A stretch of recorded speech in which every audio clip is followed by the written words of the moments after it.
Here's another one of my absolute favourites. This is the Super Brain Yoga Squat.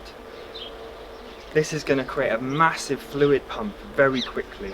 So you need to look out and be careful and listen to your body with this, because it does get a rush of blood very quickly. So you can do them, again, you can do everything slower and less deep and see how you go with it. It's basically essentially breathing in through the nose as you drop down into a squat. But we're also going to create pressure, like I was talking about with the thumb over the tap. The flow gets faster if you close the hole that the flow is coming through. So we're creating pressure and we're breathing in and dropping down into a squat, which is going to stretch the calves, squish the inguinal lymph nodes. It's going to pressurize over the chest and creates a massive fluid drainage for the sinuses. This has been proven to help with children with ADHD and autism. It helps them to calm down, and if they can manage it, they're dealing with a lot of stress and not being able to self-express a lot of the time, and they've got a lot of stress chemicals and waste products. So this really drains the brain as well. It clears things very quickly, and it's again another thing that you can do if you're feeling quite fatigued and you just want to wake up quite quickly.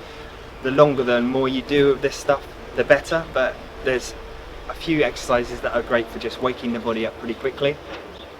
So we're going to first of all just get into a place where we can squat. And again, if you think you can't squat, then just go into, you can always do some movement. This is a squat as much as this is a squat. It's not about how far you go, it's about doing it. So hands on the hips just to feel, just to see how you go. Typically a buttock toning squat would be to not let the knees come past their feet. So it would be to tone the buttocks, would be to do this that they talk about in a gym style squat. We're going low to create fluid drainage, so it doesn't matter. And in fact, you can come up onto your toes. You can go lower, tiptoes, or keep the heels down for an extra stretch into the calves. No right or wrong, play around with it. But first of all, we're going to bring one hand over the other, and it's going to be like a W shape. Hands on. This is going to create pressure across the front of the thorax and the ribs and across all the lymph nodes here. I'm going to hold on to the earlobes, which is going to create a very nice stretch down and out that pulls onto the connective tissue that connects to the tentorium sinus area. So just going to go out and down, and then we're going to take a deep breath in through our nose slowly and drop down into the squat. So you've seen how far you can go already, so go there and breathe in.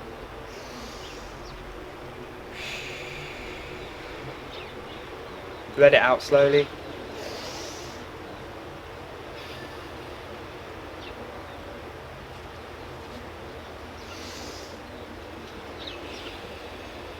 I say just do 3, see how you feel if you've never done it before. But you can do up to 30 seconds, and again, it's not how many you do in that 30 seconds, it's about doing them with enough intention and potency. So thank you for your time. I hope you enjoyed this video. If you did, then remember you can like it and check the subscribe button, and this will help you to get hooked up with more videos as they are released. Please leave any questions or useful feedback in the comments below, and I'll do my best to respond as quickly as possible where appropriate.